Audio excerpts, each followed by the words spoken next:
જોવા જઈએ તો મારા માટે પણ અકલ્પનીય હતું, મારા માટે પણ કહી શકાય કે અવિસ્મરણીય હતું. કેમ કે જે કલ્પના હતી કે ભાઈ ના 500,000 લોકો આવશે, પરંતુ 5,000 કરતા વધારે લોકો ગતરોજ ઉમટી પડ્યા અને તેને કારણે ખુરશીઓ પણ ખૂટી પડી અને જે લોકોનો જે પ્રેમ હતો એ છલકાઈને સામે આવ્યો.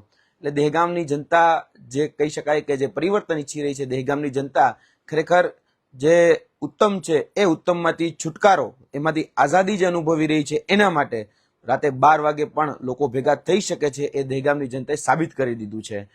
ક્યાંક ને ક્યાંક દહેગામના જે સત્તાધીશો છે, દહેગામ અને ડેરીના જે સત્તાધીશો છે, એ તમામ લોકોએ ખરેખર ક્યાંક ને ક્યાંક આ ઘટના ઉપરથી બોધપાઠ લેવાની જરૂર છે. દહેગામના પશુપાલકો, દહેગામના ખેડૂતો એ જે રીતે ભેગા થઈ શકતા હોય, એ પોતાનો આક્રોશ વ્યક્ત કરી શકતા હોય, તો યાદ રાખજો આવનાર દિવસોની અંદર ક્યાંક તમને પણ તકલીફ પડી શકે છે. જો બોધપાઠ નહીં લ્યો, જો આનું નિરાકરણ નહીં લાવો, તો આવનાર દિવસોમાં ભોગવવાનો વારો પણ આવી શકે છે.